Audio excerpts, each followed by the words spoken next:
कौन सा exit poll सही है और किस पर भरोसा करना चाहिए। लाखों लोग इस सवाल को लेकर उलझे पड़े हैं।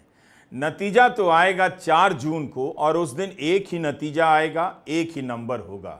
लेकिन 1 जून को मतदान समाप्त होने के बाद से लेकर 3 जून तक नंबरों की भरमार मच जाएगी। हर चुनाव के बाद सबसे बड़ा सवाल यही हो जाता है कि किसके एग्जिट पोल पर भरोसा करें, किसका वाला सही होगा।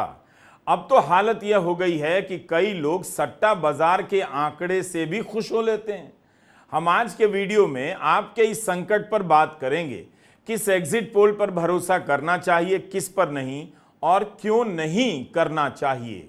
भारत में एग्जिट पोल करने वाली कंपनियों के दावे, सट्टा बाजार के आंकड़े, राजनीतिक दलों के अपने अपने सर्वे, खुफिया विभाग के सर्वे, तमाम तरह के नंबर मार्केट में घूमने लग जाएंगे। इनके बीच 2-4 एंकर और पत्रकार भी अपना नंबर मार्केट में छोड़ चुके हैं। एग्जिट पोल पर संदेह होता है तो लोग पत्रकार पर भरोसा करने चले जाते हैं और पत्रकार पर डाउट होता है तो लौटकर एग्जिट पोल पर भरोसा करने लग जाते हैं। किसका नंबर सही है यह सवाल ही गलत है। हम आज के वीडियो में इसी पर बात करेंगे। मैंने अपनी तरफ से कोई नंबर जारी नहीं किया है, ना दावा किया है कि किसकी सरकार बनेगी, क्योंकि मेरे पास यह जानने का कोई तरीका नहीं है। जरूर मैं भी कई पत्रकारों से बात करता हूं, बहुत से लोगों से बात करता हूं, कमेंट पढ़ता हूं। कभी मैं भी इस तरह के दावे दोस्तों के बीच कर लिया करता था और सही भी निकल आते थे, लेकिन अब नहीं करता हूं। 2 कारणों से। एक कि इससे असली मुद्दों पर बात करने की जगह कम हो जाती है, उनसे ध्यान हटता है, और दूसरा, सर्वे का अपना एक वैज्ञानिक तरीका होता है। मेरा गेस सही हो जाए या गलत हो जाए, दोनों ही स्थिति में मैं उस वैज्ञानिक तरीके का पालन नहीं कर सकता। इतना संसाधन भी नहीं है, तो दावा करने से बचना चाहिए। अब तो चुनाव बीत गया, लेकिन आप याद कीजिए कितने पत्रकारों ने भारतीय रेल की यात्रा की और सरकार के दावों की जांच की। इसके लिए कई घंटे लगते और बहुत सारी रिपोर्ट पढ़नी पड़ जाती, पढ़ाई करनी पड़ती। मेहनत के इस काम से बचने के लिए चुनाव की चर्चा को स्टूडियो में लाना पड़ता है। इसलिए चुनाव शुरू होते ही मीडिया एक सवाल पैदा करता है, कौन बनेगा प्रधानमंत्री या कौन बनेगा मुख्यमंत्री, ताकि चर्चा स्टूडियो में आ जाए और आप उलझ जाएं कि किसके नंबर पर भरोसा करें। नंबर का सारा मामला पत्रकारिता न करते हुए पत्रकारिता में प्रासंगिक, इंपॉर्टेंट, रेलेवेंट बने रहने का है।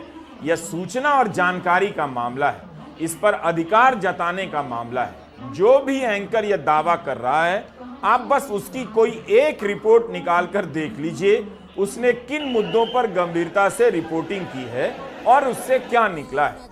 सिर्फ कहीं गया है, 2-4 लोगों से बातचीत की है, समोसा और चाट का फोटो ट्वीट किया है, यह पत्रकार की मेहनत नहीं है। नंबर बताना चुनावी राजनीति का सबसे गैर जिम्मेदार काम है और आलसी काम है। एंकर को पता है कि उसने काम तो इस बार भी कुछ खास किया नहीं, लेकिन उसकी पूछ बनी रहे मीडिया में, इसलिए वो नंबर जारी करने लग जाता है कि मेरा नंबर ऐसा है, मेरा विश्लेषण ऐसा है। और जब गलत निकलता है तो 1-2 लाइन ट्विटर पर लिखकर अगले चुनाव तक के लिए गायब हो जाता है और अगले चुनाव में फिर से यही सब करता है।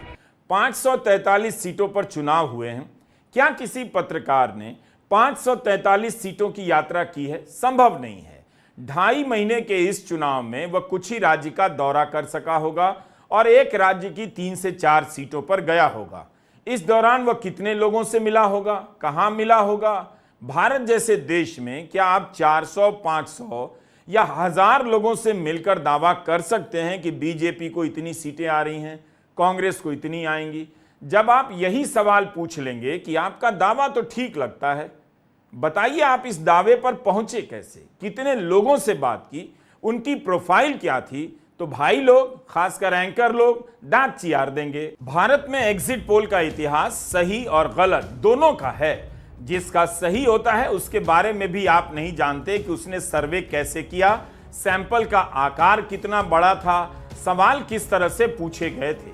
हालत यह हो जाती है कि जिसका भी एग्जिट पोल गलत निकलता है उस पर भी लोग अगले चुनाव में भरोसा करते हैं। नंबर जानने की जल्दी आपको भी रहती है और चैनल वाले तो आपसे भी जल्दी में रहते हैं। सीटों की संख्या को लेकर तरह तरह से जिज्ञासाएं पैदा करते हैं। इंतजार कीजिए, अगला नंबर यूपी का आने वाला है, देखेंगे 80 सीटों पर क्या होने वाला है। इसी हड़बड़ी के कारण एग्जिट पोल को लेकर गड़बड़ी हो जाती है।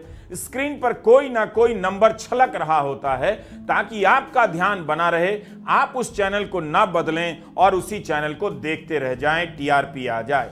कई बार आप अपनी इच्छा के अनुसार किसी एग्जिट पोल को स्वीकार कर लेते हैं और जब गलत निकलता है तो आपका दिल टूट जाता है। अक्सर देखा गया है कि आप सर्वे को लेकर गुस्सा भी हो जाते हैं। इससे सबसे बड़ा नुकसान यह होता है कि एग्जिट पोल के कारण आप चुनाव की प्रक्रिया पर भी संदेह करने लग जाते हैं। हम इस वीडियो में इसी पर बात करना चाहते हैं कि एग्जिट पोल के गलत होने और उसे लेकर गुस्से की वजह क्या है और सही रास्ता, सही सवाल क्या हो सकता है। हम इस विधा के एक्सपर्ट बिल्कुल नहीं हैं, लेकिन जो लोग इस प्रक्रिया का अध्ययन करते हैं, हमने उनसे बात की और लगा कि आपके बीच एक गाइडलाइन पेश की जाए। हम किसी कंपनी का नाम नहीं लेना चाहते। जब आप किसी एक कंपनी के सर्वे के गलत या सही होने का जिक्र करते हैं तो फिर आपके पास उस कंपनी की सारी प्रक्रियाओं की जानकारी भी होनी चाहिए, जो हमारे पास नहीं है। सीएसडीएस और लोक नीति जब सर्वे करते हैं तो अपना डेटा पब्लिक कर देते हैं। आप खुद भी चेक कर सकते हैं कि उन्होंने कितने लोगों से पूछा, कहां कहां जाकर पूछा, किस तरह के सवाल पूछे। लेकिन कई कंपनियां एग्जिट पोल वाली अपना डेटा पब्लिक में नहीं देती। डेटा एक साइंस है और साइंस का मतलब यही होता है कि दूसरा भी ठीक से उसे आजमा सके, परख सके। तो एग्जिट पोल वाली कंपनी अपना डेटा पब्लिक क्यों नहीं करती है या नहीं, यह सवाल पूछिए।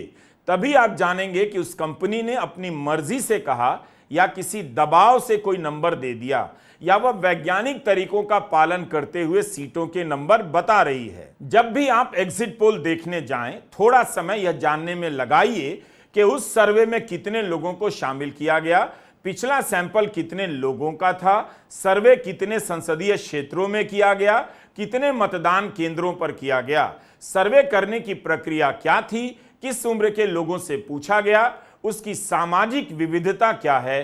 तभी आपको सटीक जानकारी मिलेगी। एग्जिट पोल करने वाली कंपनी और चैनल को भी समय लेकर इसके बारे में बताना चाहिए। कुछ चैनल बताते हैं, लेकिन सब कुछ जल्दी जल्दी में, जैसे बीमा कंपनी के विज्ञापन में शर्तों के बारे में बताया जाता है। सब दावा करते हैं कि हवा उस तरफ है, इस तरफ है। जैसे मीडिया में मठाधीश हो गए हैं जो नंबर का दावा करते हैं, वैसे ही पार्टियों के भीतर भी ऐसे लोग मठाधीश बन जाते हैं जो नंबर के सहारे नेतृत्व के निकट होने लग जाते हैं। पार्टी के भीतर एक नया ही ग्रुप तैयार हो जाता है। राहुल गांधी लिखकर देने लग जाते हैं, मोदी हार रहे हैं तो मोदी भी दावा करने लग जाते हैं कि कांग्रेस को राहुल की उम्र से कम सीट आएगी। चुरमुरी ने अपने ट्विटर हैंडल पर राजनेताओं और दलों के दावों की एक सूची बनाई है। राहुल गांधी के अनुसार बीजेपी को 150 सीट आ रही है। अरविंद केजरीवाल कहते हैं बीजेपी 200 से नीचे रहेगी। ममता बनर्जी के अनुसार बीजेपी 200 से नीचे रहेगी। यशवंत सिन्हा भी 200 से नीचे नंबर देते हैं, लेकिन पीयूष गोयल बीजेपी को 370 सीटें देते हैं। अमित शाह अभी तक 400 पार का नारा लगा रहे हैं। नरेंद्र मोदी ने कांग्रेस को 50 पर सिमटा दिया है। आरएसएस के आंतरिक सर्वे के अनुसार, यह मीडिया में छपता रहता है, बीजेपी को 214 सीटें मिल रही हैं। इंटेलिजेंस के सूत्रों के मुताबिक बीजेपी को 227 सीटें आ रही हैं। परकला प्रभाकर कह रहे हैं बीजेपी को 220 से 230 सीटें आ रही हैं। शरद पवार का दावा है एनडीए को 240 से अधिक सीटें नहीं आएंगी। योगेंद्र यादव के अनुसार बीजेपी को 240 से 260 सीटें आएंगी। पोल ऑफ पोल्स के अनुसार एनडीए 345 सीटें जीतेंगी। इस तरह की खबरें मीडिया में छपी हैं, नेताओं ने बयान दिए हैं। हो सकता है इनमें से किसी एक की बात सही निकल जाए, लेकिन तब भी आप नहीं कह सकते कि उन्होंने यह दावा वैज्ञानिक आधार पर किया था। जिज्ञासा तो होती ही है कि कौन जीतेगा, लेकिन दावा जब भी किया जाए उसका आधार सही होना चाहिए। महानगरों में बहुत से लोग ओला उबर के टैक्सी ड्राइवर से पूछकर हवा सूंघ लेने का दावा करते हैं। इसका एक क्लास एंगल भी है कि कुलीन एंकर अपनी क्लास छोड़कर असल जनता क्लास से राय ले रहा है। पत्रकार अनिंद्य चक्रवर्ती ट्विटर पर लिखते हैं कि इस तरह के आंकड़ों से निष्कर्ष निकालने का कोई तरीका नहीं। यह तभी सही हो सकता है जब एक तरफा लहर चल रही हो। उबर का सैंपल रैंडम नहीं है। आपने तय किया कि इसी से बात करनी है, क्यों और किस आधार पर करनी है इसके बारे में नहीं सोचा, इसलिए यह सैंपल नहीं माना जाएगा। यही कारण है कि कई चैनलों और कई पत्रकारों के सर्वे गलत हो जाते हैं। आप जरूर लोगों से बात कीजिए, पूछिए भी, लेकिन 150 लोगों से बातचीत के आधार पर यह दावा मत कीजिए कि बीजेपी को इतनी सीटें आएंगी और कांग्रेस को इतनी। कई बार आप गलत होते हैं और कभी कभी सही भी हो जाते हैं। हमारा फोकस इस पर है कि क्या आपने यह दावा वैज्ञानिक आधार पर किया है। ऐसे लोग जब भी नंबर दें तो आप थोड़ा पीछे हटकर सोचें कि क्या यह बात साइंटिफिक आधार पर कही जा रही है। एक संसदीय क्षेत्र में कम से कम 2000 मतदान केंद्र होते हैं। हवा का पता लगाने निकले पत्रकार कितने लोगों से बात कर पाएंगे इतनी भयंकर गर्मी में। इसी तरह पूरे देश का स्केल लीजिए तो क्या वे 5000 वोटर से भी बात कर पाएंगे? क्या 10, 20, 100, 50 लोगों से बात कर किसी एक संसदीय क्षेत्र के लोगों की औसत उम्र निकाली जा सकती है? नहीं निकाली जा सकती है। तो राय कैसे निकाल लेंगे? भारत के लोगों की औसत उम्र का ही पता लगाना है तो एक अच्छा रिसर्चर क्या करेगा? आबादी की सूची से 1000 लोगों का चुनाव रैंडम तरीके से करेगा, उसके आधार पर औसत उम्र निकालेगा। अगर आप 1000 लोगों का रैंडम सैंपल लेंगे तो आपको 1000 लोगों की औसत उम्र का पता चल सकता है। जैसे जैसे आप यह संख्या बढ़ाते जाएंगे, 1000 की जगह 10,000 कर दें तो आप असली नंबर के कुछ करीब पहुंचने लग जाते हैं। आपका गैस अच्छा हो सकता है। 1 अरब लोगों का सर्वे कर दें तो उसका औसत हमेशा सत्य माना जाएगा, लेकिन वो करना तो संभव है नहीं। तब आप 1 लाख का इंटरव्यू करेंगे तो वह सत्य के कुछ करीब हो सकता है, उसकी दिशा बताई जा सकती है। इसका मतलब है कि जिसका भी सैंपल बड़ा होगा उसका कुछ सटीक हो सकता है, लेकिन याद रखिए सैंपल बड़ा होने से ही सब सही नहीं हो जाएगा। सैंपल की प्रोफाइल क्या है, मतलब किस उम्र के लोगों से पूछा गया है, किस जाति के लोगों से पूछा गया है, शहर के कितने हैं, गांव के कितने हैं। तब आपका एग्जिट पोल शायद गलत ना हो, अपवाद हो सकते हैं, लेकिन एक रुझान का पता चल जाएगा कि किसकी सरकार बनने वाली है। लेकिन आपको तो नंबर जानने की जल्दी है। बीजेपी को कितने नंबर आ रहे हैं, कांग्रेस को कितने। वोट शेयर शायद नंबर से बेहतर है, लेकिन इसकी भी अपनी समस्याएं हैं। वोट शेयर से नंबर कैसे निकाला गया है? एग्जिट पोल करने वाली कंपनी को अपना सैंपल और फॉर्मूला दोनों बताना चाहिए, तभी तो दूसरे लोग भी कॉपी चेक करेंगे कि आपने सही हिसाब निकाला या नहीं। जैसे ही आप वोट शेयर छोड़कर नंबर देने लग जाते हैं, तिकड़मबाजी शुरू हो जाती है। हम हमेशा नंबर देखते हैं कि किसका सही हुआ, बल्कि हमें यह भी देखना चाहिए कि एग्जिट पोल वाली कंपनी ने किसी पार्टी का वोट शेयर कितना बताया और 4 जून को कितना आया। क्या उसमें कोई तालमेल है? उसी से पता चल जाएगा कि एग्जिट पोल सही है और कितना गलत। तो सबसे पहले पूछिए सर्वे में सैंपल का आकार क्या है? क्या आपने रैंडम सैंपल किया?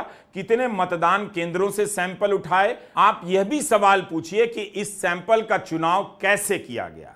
टेलीफोन से 100 लोगों को फोन लगाया गया, या इंटरनेट से पूछा गया, या मतदान केंद्रों पर जाकर किया गया।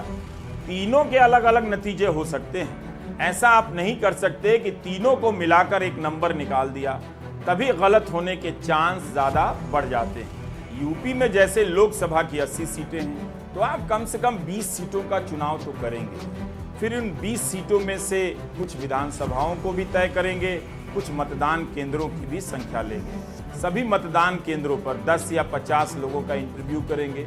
इस प्रक्रिया पर चलते हुए आप 10 से 15,000 के सैंपल पर राष्ट्रीय रुझान का पता लगा सकते हैं।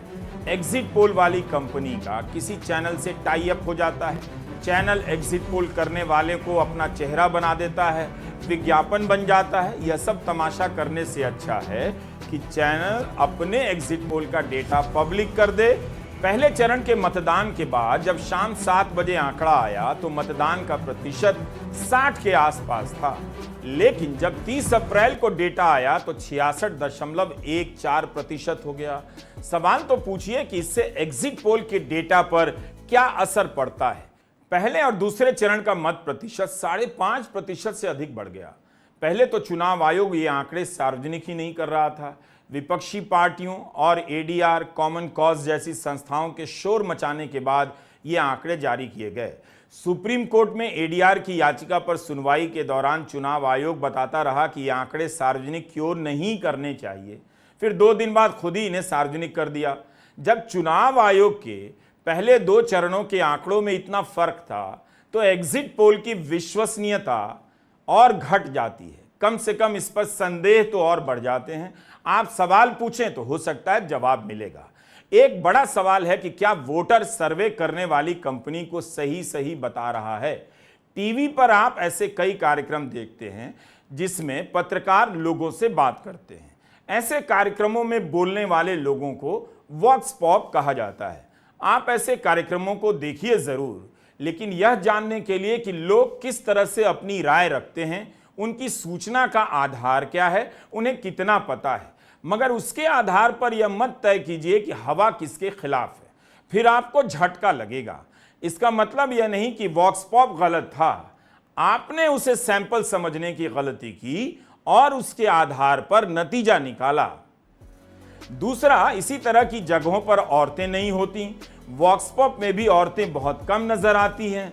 फिर अचानक आप जागते हैं और कहने लग जाते हैं कि महिला वोटर गई किधर। उन्हें आप एक समूह मान लेते हैं कि महिलाएं भीड़ की तरह किसी एक ही नेता के पीछे जा रही हैं। इसमें होता क्या है, मान लीजिए 1 लाख का सर्वे किया पर रैंडमली नहीं किया, 1 लाख के जवाब आ गए। मेरे सैंपल में मान लीजिए 70% आदमी हैं, 30% औरतें हैं। अब इस सर्वे में आदमी और औरतों की संख्या में बहुत अंतर है। यहां से खेल शुरू होता है वेटेज का। आप पुरुष मतदाताओं के वेटेज को कम कर देते हैं, 70 लोगों के मत को 50 लोगों के मत के बराबर पर ले आते हैं और 30% औरतों को 50% मान लेते हैं। यहीं पर गलती हो सकती है। आपने अगर सर्वे ठीक किया होता तो अनुमान लगाने की जरूरत नहीं पड़ती। अनुपात के आधार पर आप किसी की राय नहीं बना सकते। आप सोचिए कि सर्वे में अनुसूचित जाति, जनजाति और मुसलमानों का प्रतिनिधित्व बहुत कम है, ब्राह्मण, राजपूत का ज्यादा है। बैलेंस करने के लिए आप ब्राह्मणों के सैंपल को कम करते हैं, मुसलमानों के सैंपल को कई गुना बढ़ा देते हैं। इसलिए सैंपल के बारे में विस्तार से जानना बहुत जरूरी है। तो मैं फिर से दोहरा रहा हूं, आपके लिए जानना जरूरी है कि कितनी सीटों पर सर्वे हुआ, हर सीट पर कितनी विधानसभाओं में सर्वे हुआ, कितनी विधानसभाओं के कितने मतदान केंद्रों पर हुआ। इसी के साथ उम्र के हिसाब से, लिंग के हिसाब से और जाति के हिसाब से सर्वे का सैंपल साइज क्या है पूछिए। भारत जैसे देश में अलग अलग राज्यों में स्विंग अलग होती है। मध्य प्रदेश में हो सकता है कांग्रेस के खिलाफ नकारात्मक स्विंग हो, तो जरूरी नहीं कि यूपी में भी हो सकता है कि यूपी में सकारात्मक स्विंग। बेहतर है कि हर राज्य में अलग से स्विंग टेस्ट किया जाए। अलग अलग करेंगे तभी हमें पता चलेगा कि यूपी में इंडिया गठबंधन की तरफ कितना वोट गया और बीजेपी की तरफ कितना। अब इसमें भी एक दिक्कत है, भारत में हर साल नए मतदाता जुड़ते हैं, उनका कोई डेटा पिछली बार का तो नहीं होता। स्विंग में आप यही बताते हैं कि पिछली बार बीजेपी को 40% मिला तो इस बार 35 यानी खिलाफ में 5% का स्विंग हो गया। लेकिन इसमें तो पहली बार वोट डालने आए वोटर का क्या रोल है, कितना हिस्सा है, वो आप नहीं बताते। इसलिए कई बार स्विंग को लेकर भी समस्या हो सकती है। यही नहीं, भारत में हर बार नई नई पार्टियां आ जाती हैं, पार्टियां अलग अलग गठबंधन में चली जाती हैं, कुछ भी स्टेबल नहीं है, स्थायी नहीं है। एक उम्मीदवार आज कांग्रेस से लड़ रहा है तो वही अगला चुनाव बीजेपी से लड़ता है। जैसे 2019 में ज्योतिरादित्य सिंधिया कांग्रेस से लड़े, 2024 में बीजेपी से लड़ने आ गए। कांग्रेस के हजारों कार्यकर्ता उनके पीछे पीछे बीजेपी में आ गए। इसलिए आप पिछले चुनाव के आंकड़ों को आधार बनाने से पहले कई सवालों को परख लीजिए। महाराष्ट्र में अब आप कैसे डेटा लेंगे? शिवसेना और एनसीपी दोनों टूट गई हैं, तो इस बार किस आधार पर आप विश्लेषण करेंगे? भारत की राजनीति की यह सब चुनौतियां हैं। हमारा कहना है कि इन सब में वोट शेयर हर चुनाव में अलग होता है। ऐसे में आप वोट शेयर से सीटों का नंबर नहीं निकाल सकते। पूरी पोलिंग इस पर आधारित होती है कि आप अतीत के आधार पर भविष्य बता रहे हैं, लेकिन यहां अतीत ही बदल गया। हर चुनाव में कई नेता पाला बदलते हैं। अतीत के मुकाबले खुद पार्टी का वर्तमान बदल जाता है। तो किस लेवल पर जाकर आप स्विंग की गिनती करेंगे और सीटों की संख्या बताएंगे। अब आते हैं पोल अप पोल्स पर। इसमें भी एक घपलेबाजी हो सकती है। एग्जिट पोल करने वाली सभी कंपनियों के नंबर लेकर औसत निकाला जाता है। इसमें उन कंपनियों के नंबर पर भी भरोसा कर लिया जाता है जिनका दावा कई बार से गलत हो रहा है और जिन्होंने इस बार भी गलत किया है। क्या हम एग्जिट पोल करने वाली किसी कंपनी की रेटिंग करते हैं, उसके आधार पर उसका वेट तय करते हैं, या गलत सही सबको मिलाकर एक मानक तैयार कर देते हैं, औसत निकाल लेते हैं और इसका नाम देते हैं पोल ऑफ पोल्स। हमारा जोर इस बात पर है कि जिस एग्जिट पोल को आप इतना भरोसे से देखते हैं उसके साइंस को समझिए।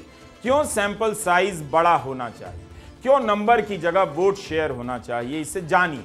और वोट शेयर से अगर आप सीट निकाल रहे हैं उसका फॉर्मूला क्या है आपको पता होना चाहिए। तब आपका गुस्सा प्रैक्टिस पर होगा, पूरी प्रक्रिया पर नहीं। एक डॉक्टर ने सर्जरी गलत कर दी, यह उस डॉक्टर की कमी हो सकती है, ना कि मेडिकल साइंस की। यही नहीं, पोल बोलकर विश्वसनीयता बनाने का भी खेल होता है, जबकि है तो यह सर्वे, अनुमान। पोल कहने से लगता है मतदान का ही नतीजा है। एग्जिट पोल बहुत बड़ा बाजार है, टीआरपी का सट्टा मार्केट। करोड़ों रुपए का इसमें खेल होता है। एग्जिट पोल की अटकलों को 3 दिन मिलता है। चुनाव के नतीजे आधे दिन में आ जाते हैं। इससे आपको अंदाजा हो जाना चाहिए कि मतदान के बाद और नतीजों से पहले का यह बाजार कितना बड़ा है और इसे किस तरह से बचा कर रखा जाता है ताकि इसी दौरान चैनलों की कमाई हो जाए। अमेरिका में मतदान खत्म होने के कुछ घंटे के भीतर वोटों की गिनती शुरू हो जाती है। भले ही यह गिनती लंबी चलती है, लेकिन इस कारण एग्जिट पोल का बाजार वहां नहीं बन पाता। आप 50 पेज का सर्वे निकाल रहे हैं, आप 15 मिनट में नहीं समझा सकते कि आपने सर्वे किया कैसे। अगर आप ये सब बातें बताएं तो लोग यकीन करेंगे कि आपकी प्रक्रिया सही है, ना कि इसलिए कि आपने कहा है। मूल बात यही है कि आप सबूत, एविडेंस के आधार पर बोल रहे हैं या अपनी पोजीशन, अथॉरिटी के आधार पर। जिसके पास भी साक्ष्य होगा वह इस तरह का दावा नहीं करेगा, लेकिन जो अथॉरिटी के आधार पर बोलता है वो दावा करता है कि मैं फला फला हूं, देखना मेरा नंबर सही निकलेगा। ये बड़ा ही सामंती नजरिया है। चैनलों के जो विशेषज्ञ होते हैं वे अथॉरिटी के आधार पर बात करते हैं, एविडेंस की मात्रा कम होती है। यही कारण है कि एग्जिट पोल और असल नतीजे में अंतर आ जाता है। नमस्कार, मैं रवीश कुमार।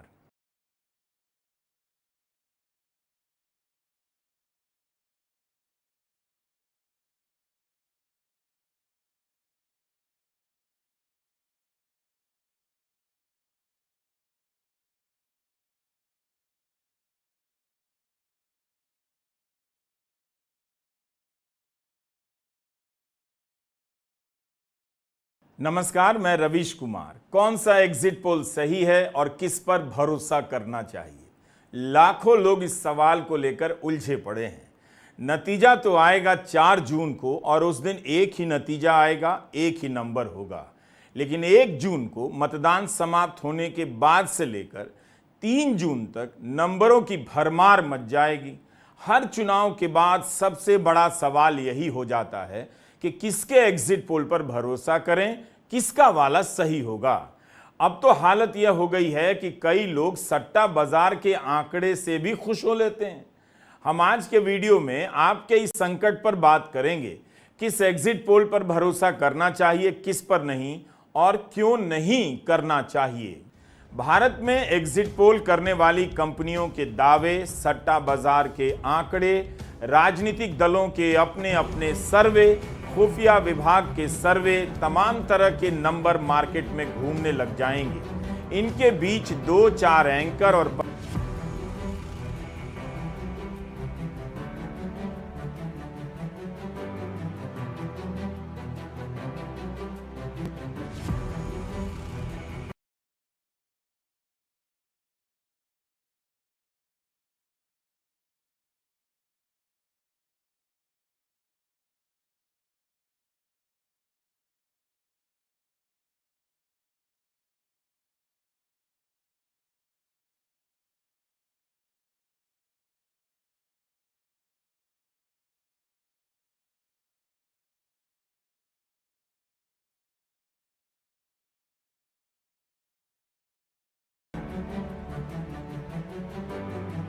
नमस्कार, मैं रवीश कुमार। कौन सा एग्जिट पोल सही है और किस पर भरोसा करना चाहिए? लाखों लोग इस सवाल को लेकर उलझे पड़े हैं। नतीजा तो आएगा 4 जून को और उस दिन एक ही नतीजा आएगा, एक ही नंबर होगा। लेकिन 1 जून को मतदान समाप्त होने के बाद से लेकर 3 जून तक नंबरों की भरमार मच जाएगी। हर चुनाव के बाद सबसे बड़ा सवाल यही हो जाता है कि किसके एग्जिट पोल पर भरोसा करें, किसका वाला सही होगा। अब तो हालत यह हो गई है कि कई लोग सट्टा बाजार के आंकड़े से भी खुश हो लेते हैं। हम आज के वीडियो में आपके इस संकट पर बात करेंगे, किस एग्जिट पोल पर भरोसा करना चाहिए, किस पर नहीं और क्यों नहीं करना चाहिए। भारत में एग्जिट पोल करने वाली कंपनियों के दावे, सट्टा बाजार के आंकड़े, राजनीतिक दलों के अपने अपने सर्वे, खुफिया विभाग के सर्वे, तमाम तरह के नंबर मार्केट में घूमने लग जाएंगे। इनके बीच 2-4 एंकर और पत्रकार भी अपना नंबर मार्केट में छोड़ चुके हैं। एग्जिट पोल पर संदेह होता है तो लोग पत्रकार पर भरोसा करने चले जाते हैं और पत्रकार पर डाउट होता है तो लौटकर एग्जिट पोल पर भरोसा करने लग जाते हैं। किसका नंबर सही है यह सवाल ही गलत है। हम आज के वीडियो में इसी पर बात करेंगे। मैंने अपनी तरफ से कोई नंबर जारी नहीं किया है, ना दावा किया है कि किसकी सरकार बनेगी, क्योंकि मेरे पास यह जानने का कोई तरीका नहीं है। जरूर मैं भी कई पत्रकारों से बात करता हूं, बहुत से लोगों से बात करता हूं, कमेंट पढ़ता हूं। कभी मैं भी इस तरह के दावे दोस्तों के बीच कर लिया करता था और सही भी निकल आते थे, लेकिन अब नहीं करता हूं। 2 कारणों से। एक कि इससे असली मुद्दों पर बात करने की जगह कम हो जाती है, उनसे ध्यान हटता है, और दूसरा, सर्वे का अपना एक वैज्ञानिक तरीका होता है। मेरा गेस सही हो जाए या गलत हो जाए, दोनों ही स्थिति में मैं उस वैज्ञानिक तरीके का पालन नहीं कर सकता। इतना संसाधन भी नहीं है, तो दावा करने से बचना चाहिए। अब तो चुनाव बीत गया, लेकिन आप याद कीजिए कितने पत्रकारों ने भारतीय रेल की यात्रा की और सरकार के दावों की जांच की। इसके लिए कई घंटे लगते और बहुत सारी रिपोर्ट पढ़नी पड़ जाती, पढ़ाई करनी पड़ती। मेहनत के इस काम से बचने के लिए चुनाव की चर्चा को स्टूडियो में लाना पड़ता है। इसलिए चुनाव शुरू होते ही मीडिया एक सवाल पैदा करता है, कौन बनेगा प्रधानमंत्री या कौन बनेगा मुख्यमंत्री, ताकि चर्चा स्टूडियो में आ जाए और आप उलझ जाएं कि किसके नंबर पर भरोसा करें। नंबर का सारा मामला पत्रकारिता न करते हुए पत्रकारिता में प्रासंगिक, इंपॉर्टेंट, रेलेवेंट बने रहने का है। यह सूचना और जानकारी का मामला है, इस पर अधिकार जताने का मामला है। जो भी एंकर यह दावा कर रहा है, आप बस उसकी कोई एक रिपोर्ट निकालकर देख लीजिए, उसने किन मुद्दों पर गंभीरता से रिपोर्टिंग की है और उससे क्या निकला है। सिर्फ कहीं गया है, 2-4 लोगों से बातचीत की है, समोसा और चाट का फोटो ट्वीट किया है, यह पत्रकार की मेहनत नहीं है। नंबर बताना चुनावी राजनीति का सबसे गैर जिम्मेदार काम है और आलसी काम है। एंकर को पता है कि उसने काम तो इस बार भी कुछ खास किया नहीं, लेकिन उसकी पूछ बनी रहे मीडिया में, इसलिए वो नंबर जारी करने लग जाता है कि मेरा नंबर ऐसा है, मेरा विश्लेषण ऐसा है। और जब गलत निकलता है तो 1-2 लाइन ट्विटर पर लिखकर अगले चुनाव तक के लिए गायब हो जाता है और अगले चुनाव में फिर से यही सब करता है। 543 सीटों पर चुनाव हुए हैं। क्या किसी पत्रकार ने 543 सीटों की यात्रा की है? संभव नहीं है। 2.5 महीने के इस चुनाव में वह कुछ ही राज्य का दौरा कर सका होगा और एक राज्य की 3 से 4 सीटों पर गया होगा। इस दौरान वह कितने लोगों से मिला होगा, कहां मिला होगा? भारत जैसे देश में क्या आप 400, 500 या 1000 लोगों से मिलकर दावा कर सकते हैं कि बीजेपी को इतनी सीटें आ रही हैं, कांग्रेस को इतनी आएंगी? जब आप यही सवाल पूछ लेंगे कि आपका दावा तो ठीक लगता है, बताइए आप इस दावे पर पहुंचे कैसे? कितने